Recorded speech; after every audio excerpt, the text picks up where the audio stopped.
Louanne. Gee, I love a coffee before we start the show. They haven't given me one, it's empty. Don't worry, by the time the show starts, with all of our beautiful panellists, each with a coffee, I'll have mine as well. And the panellists, who are gorgeous, professional and very well equipped to sit here, will be answering these issues. Our kids, where are they going to be employed? Politicians don't seem to have the answer anymore. Automation's kicking in. Dad and I are very good together. We live together.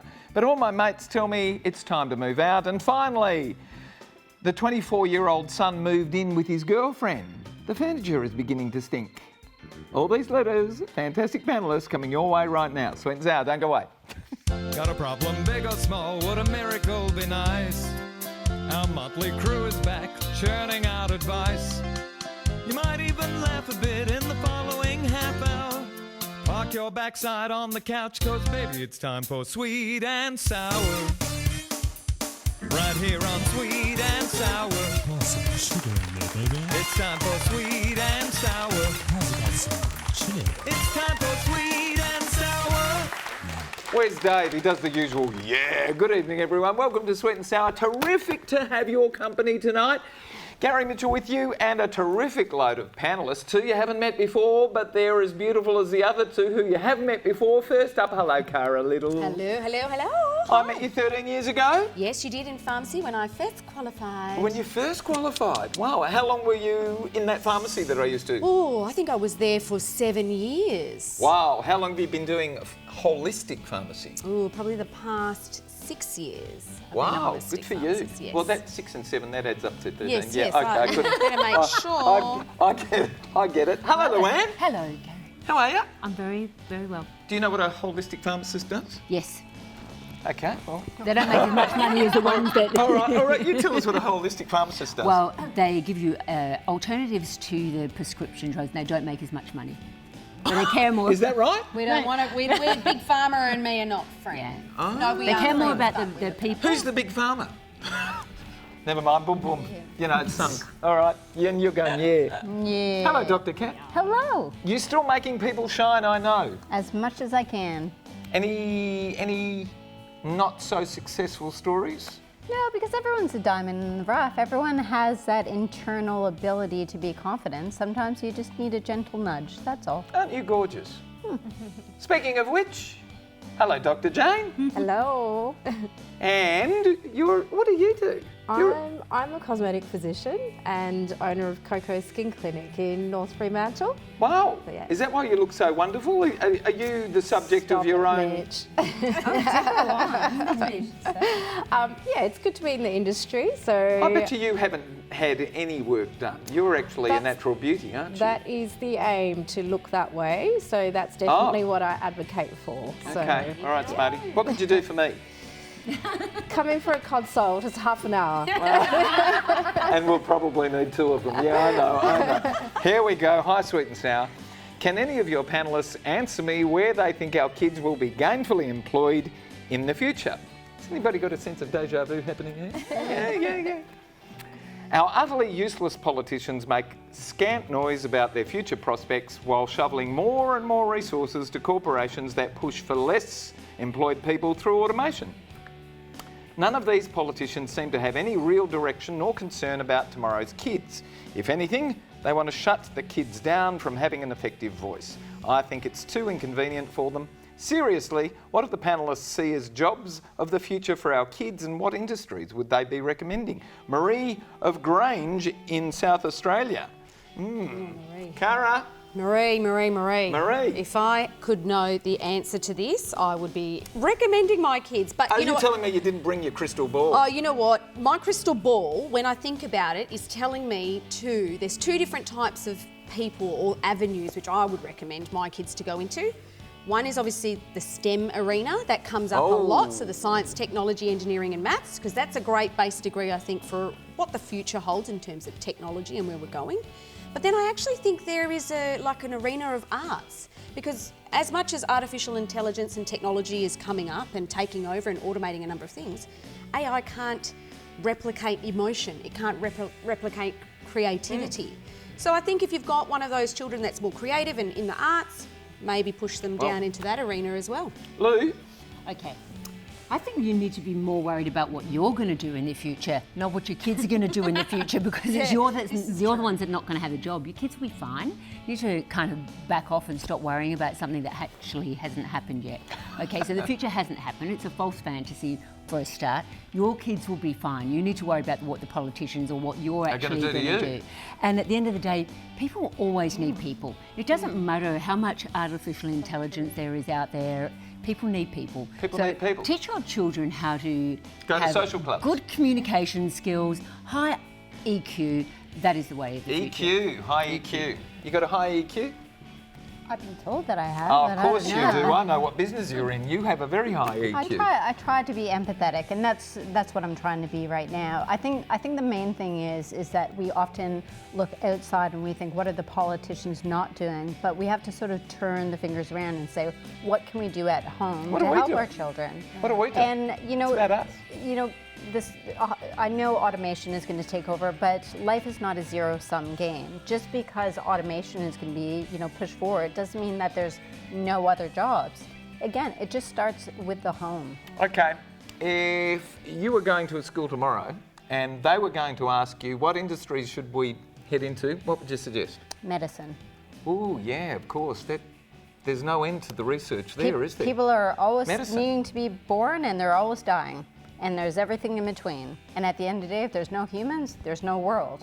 So, and especially aged care. Aged care. There's not enough medical practitioners in the aged care arena. Dr. and end of Jane, life. speaking of medicine, Yes, I can highly recommend it. I love the industry. It's given me lots of opportunity. And Marie, when I read your letter, it seemed like you were quite worried and nervous. I've got two kids, 4 and a 6-year-old. two just fell off the wagon. She just turned 4. 4 and a 6-year-old, and I'm really excited about their future. I think they're going to have way more opportunities than what we can even think about. And you talk about automation, but in terms of automation, think about who is behind the scenes doing all that. It doesn't just come from thin air. When she was 5, my 6-year-old, when she was 5, they started learning coding at school. Oh my gosh. And I was like, what is coding? But so this is the way of the future, and you've got to embrace it. But the other thing to consider is also, nobody knows what they want to do when they are older. That's I changed true. my mind like 500 million times. And I swapped careers so many times. Exactly. So I think the main thing when you're raising your kids is to make them really adaptable and resilient so that they can, work out what they want to do. And at the end, if they're happy, making a good living. Stop being a Luddite. The future's going to unfold whether you're there cheering for it or not. We asked you at home to answer this question for us online. Do you think careers of the future are disappearing as automation and technology shrink the employment opportunities available? Well, there are more Luddites than we really suspect, because 67% of you suggest, yep, careers are going to disappear. Well, they will, but they'll change. Yeah. They'll evolve into something new. Not many farriers needed these days. No, or what do you call a hat person? When they used to make hats. What are they called? I can't remember. Do they exist? I thought that was a machine. No, they don't anymore. But Hasn't that been automated? I saw a photo of Perth Fascinators? in 1907, and every second shop was a hat person, and every third hat was like a a coiffure? was a tailor shop. Was it what? A copier. Oh, I can't remember. It's a common word. I can't remember. We'll think about it during the break and come back to you. All right. Don't go away, because when we come back, we're talking about whether living with your parents or a parent when you're older is a good thing, or are you on the path to loneliness? Don't go away. More of the ladies in Sweet and Sour very shortly.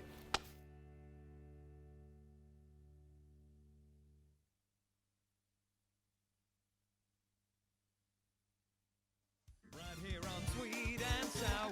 Have some sugar in there, baby. It's time for Sweet and Sour. Have some sugar. It's time for Sweet and Sour. Yeah. Where are you, Dave? He hasn't come in yet. If you'd like to send us a letter and have it discussed by the panellists, send it to one of these 5 social media contact points appearing on your screen right now. There you go. We've got our website there. We've got Facebook, we've got Twitter, we've got Instagram and Snapchat. That's the rude one, isn't it? Yes, it is, Vinny says. And we're sending you this week to see The Report, courtesy of Natalie Cameron and NRC Communications. And here we go straight into letter 2. I live with my dad, writes Carolyn of Glendalough in WA. He's a wonderful human being. He does so much for me every day, and he has done since my mum died 12 years ago. I moved back in to be with him as it made good sense to do so. I was divorced, living on my own and financially stretched.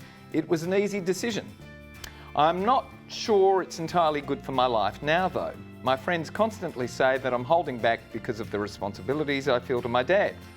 Here's the thing that I've come to realise. I'm very happy with my lot. My dad's a great character, healthy and helpful and in his late 70s. My friends keep counselling me that I'm setting myself up for a lonely later life once my dad goes, and that plays on my mind quite a bit. Dad and I are very good together, but do you think I should be making other arrangements sooner rather than later before I find myself on my own? As I said, Carolyn of Glendalough, WA. Who are we going to first on that, Dr. Kath? I can relate to this so much because I love my father more than life itself. Oh, And that's so a lovely thing to say. Perhaps I'm biased, but I think, Carolyn, you've kind of answered your own question here. You're saying I'm not sure it's entirely good for my life right now, and I think the key is finding balance. You know, you don't want to be all in, none. Take some insurance. Yeah, but I mean, at the end of the day, your dad's not going to be here forever, and I would do anything to be closer to my dad. Where's your dad? My dad's in Canada. So he's 20,000 kilometers away, so I'm very biased on this. I would do anything to be next to my dad. Would you move in with him and look after him? Yeah, absolutely, 100%. All right. 100%. Dr. Jane, what's the big deal about finding yourself alone anyway? At some stage in life, we find ourselves at that point anyway. Yeah, and I'm like waiting for that. No, I'm just kidding. Some alone time. No, I'm just kidding. Well, I understand that because sometimes you've got 2 kids, sometimes you've got 4 kids, so I get it. No, I think from the sounds of this, Caroline, I don't think you have an issue with it. I think your friends have an issue with it. And that, I'm not sure how helpful that is because it sounds like you're quite happy with the situation. You're enjoying your dad's company and you keep each other company. So you're worrying about not finding somebody, but I don't think it should be a barrier. I mean, people find love when they live with their parents all the time, That's right. So I was a bit confused when I read this. I thought, you know, it sounds like she's happy. Maybe her friends should be a little bit more supportive. Yeah.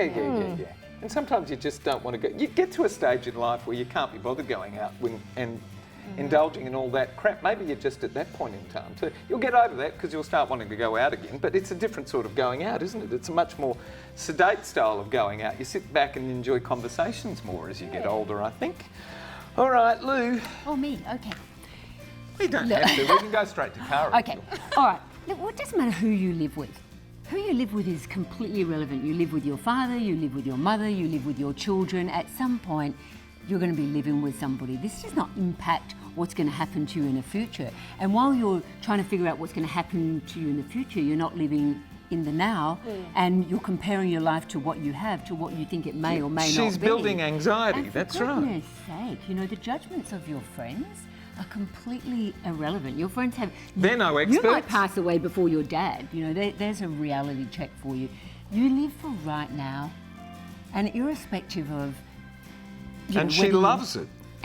She absolutely loves it. She's created a new relationship. She's probably not doing wild things with him, but we hope not. But at the end of the day, a relationship is a relationship. That would make some good TV, A relationship's wouldn't it? about company, communication, togetherness. It's about the feeling of having someone to come home to, and she's got that, so allow her to be happy. There's no judgment. You can meet people out at work, you can meet people Totally. in transport, you can meet people anywhere. They can... Actually, we don't answer the front doorbell anymore, do we? Yeah. Cara, last word. I think she can definitely find a man who would totally adore that. Yeah. You know, It says I a lot don't about see her that character, should- doesn't it? Yeah, absolutely. Yeah. I don't think that should stop her from finding somebody at all. Definitely, your girlfriends need to be more supportive. Stop. They're making you feel guilty for no reason at all. Yep. Judgment. Right. It's all about judgment. Wonder why that is. We asked you at home, is moving back into the parental home later in life to care for your surviving parent and save money a bad move? Well, only 24% of you said yes, it's a bad move. The rest of you said go and celebrate it. It's fantastic. I say that too. It's terrific. I'm moving in with you next week, Mum. No, thank you. It's all right. It's all right. When we come back... Mummy, no. Well, we've got more of the same, except it's flipped. We've got a son who's moved in with his girlfriend into the parental home. And yes, there are all sorts of goings on. When we come back, don't go away. More of Sweet and Sour and our beautiful panellists. See you soon. Right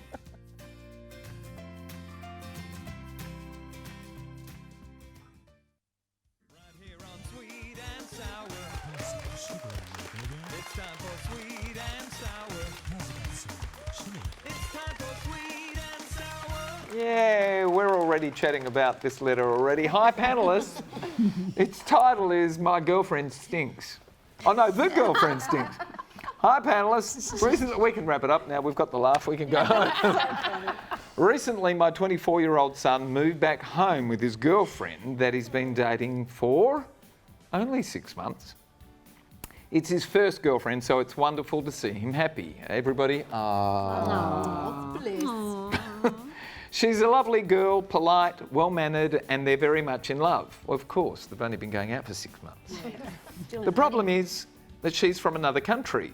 No, the problem is she's from another country. That's not the problem, she writes. And I'm not sure if it's her culture, but she doesn't wear deodorant. This is the problem. And whenever she stands close to me, I can't bear her smell. My furniture is also starting to smell, and I'm constantly having to open windows even when it's cold. She lost her job 3 weeks ago and is now at home every day. She probably lost her job because she stinks. She has started cooking, which is very sweet, but now I have the smell of strong, pungent spices as well as her body odour to contend with, and it's frankly unbearable. It must be, you've written to us. I have tried speaking to my son, but he just tells me it must be my nose, as he likes the way she smells. How can I approach her and ask her to wear deodorant and stop cooking with all the garlic and spices? I don't want to hurt her feelings, and I certainly don't want to make my son uncomfortable. Any suggestions, please, panellists? Yes, we're the smell specialists here at Sweet and Sour, aren't we? Marcella of Brunswick in Victoria. First up, we're going to Lou. Okay. Relationship specialist. Do you specialise in daughter-in-law, potential daughter-in-law specialist relationships? I specialise in save yourself. Oh. Save yourself first. It is always about you. And as much as people say, oh, you know, I don't want to hurt other people's feelings, it's not your job to figure out how they might receive something. It's kind of like if they want to receive it in a negative way, that's up to them to receive it in a negative way. But here's the drill. You don't kind of smell so great. And, you know, maybe here's some things for you to wear. This is my home, and in my home, This is what we do. well, I think that you can communicate in a manner which actually allows people to understand your point of view, and it's you against them. I've got and the it's giggles. your home. I've got I the giggles. I know. Because you know what I've got in my head? I've got her standing there with a can of Baygon going like that. Febreze. You can just get some Febreze and just Febreze it down. Febreze. Just you let her know that you've got a sensitive nose. I've got a really sensitive nose, and you know, I love that you two are happy, and I love that you're here, and you're always welcome here, under these conditions. Sell it. Sell it. Under these conditions. Cara, have you ever had this problem? I have. I have, and I have been that person. I have been the pungent smelling person. Because I went through this real big hippie stage where I was just not wearing that stuff. And you didn't care? Well, you know what, till my husband was like, honey, you need to. Really? Yeah. So what happened? Oh, he still lets me know. Because I love cooking with the spices and the garlic and getting it all, you know, exotic You in the stink kitchen. of garlic, honey. But I am aware that, yes, when I do cook like that, I open the windows and I'm very considerate of other people. But look, I think no matter how she attacks this, somebody's going to get offended regardless, even if you do communicate to them. Oh my gosh, honey, she's either going to be like, your mum's a... The son's then going to go, well, mum, you shouldn't say that to my girlfriend. I think you know what, now's the perfect time to maybe subtly give her the hint. It's close to Christmas, maybe get her a perfume. And just say, you know what, this will be lovely for you. And then she'll probably think that would be the best gift she could ever be given. And just encourage her to wear it. And open the windows more often, honey, and put some essential oil burners and stuff like that around the place. A big bottle of perfume and 35 bottles of deodorant. That's it. We got them on special. We asked you at home. Gentle encouragement. is Gentle, what I'm gentle. saying. Should kids feel at ease to move into their parents' home with their partners? Because that's an issue. Okay, and this is what you said. Yeah, 41% said yes. Lou, should kids be encouraged to move into their home with their partners? Look, if they're building a house or there's a particular reason, Short but term. if it's just Short somewhere term. to live, you know, you wait 18 years, 20 years to get them to be independent. let them They're be having a lend. They're having a lend, that's all. All right, Dr. Jane, come on in. I've got the solution. You've got the I solution. do. So Botox in the armpits will Really? sort out her sweating. Even better, there's another procedure where it actually sorts out the smell as well. So there's a few permanent options for her, or one permanent option and one long-term option. So that maybe she can get her a voucher along with that perfume, Cara. Voucher to your local cosmetic clinic and she'll be sorted. Okay, easy to get rid of it. Little, Yeah. is it expensive? Don't tell us how expensive. Just It tell can us. be, yeah, it can be, but it's Depends not, how much they stink. Yeah, is it's that about, it's about 9 months. Yeah, it might be cheaper than aerating your house and fumigating your house and avoiding that domestic. Dr. Kath, final word. Have you ever found yourself in a position where you've had to tell somebody they stink? Yeah, a couple times. Ooh. And You I cavort think, with a lot of stinky people. I think the difficulty here is I think we're dealing with cross-cultural, and that's where things can become challenging because this might be for religious purposes, et cetera, et cetera. But what this does remind me of is that Seinfeld episode where the valet gets in Seinfeld's car and he just can't get the smell out of the car. And he's like fuming it in the car and he just doesn't leave. And that's what this reminds me of. So just as long as she doesn't go in the car. I think that, you know, if you're being loving and caring and all that sort of thing, I think you can risk it by saying, darling, come here. Look, a couple of things I want to tell you. Absolutely. You know, Honesty. you know, don't tell Yep. Stephen or whatever his name is, but you know, we can try this, see if you like that, because you know, we need to live she's- together and all that sort of If thing. she's going to be in her life and his life for who knows how many years, better start having the conversations now. Effective communication. Yeah, And here absolutely. you're writing to us, which we thank you for, and don't stop writing to us. But really, be at ease to communicate with your prospective daughter-in-law. That's it. And you don't have to tell your son about it. You know, be a little bit nurturing. Guess what, ladies? The music's come on. Guess what that means? We haven't finished chatting yet. I know what we're going to do. Did you have a good time tonight, Cara? I did. Thanks for having me. Did you have a good time tonight, Dr. Yes, Jones? thank yes, you. Yes. Well, I'm going to invite you all back for next week. How about that? Woo. I love having you on the show. You're terrific. You come up with all the goods, but guess what? I reckon they all pipped you tonight. I know. They were all pretty good. I know, good. How'd you feel about tonight? So I said bring the men. Fabulous. What's what? That's why I said bring the men back. Bring them. Competitions. Thank you, Cara. See you next week if you're going to come back. Yeah, thank you. I will be back. Thank you. Good night, my darling. Good night. Bring that bag back in with all the relationship goodies. Okay, I will. You're going to make us shine next week? Absolutely. Absolutely. Can I come for Botox during the week? Absolutely. I'll just stock up before you come. Thank all of our wonderful panellists. Thank our terrific crew here at Central. And I said it again, Travis will kill me. It's North Metropolitan. And thanks for having us at home tonight, Australia. Good night, everyone. Ladies, this is where you wave. Good night. All right, that's it. Kinda awkward. Good night, Australia. Kind of what? I like to wave with my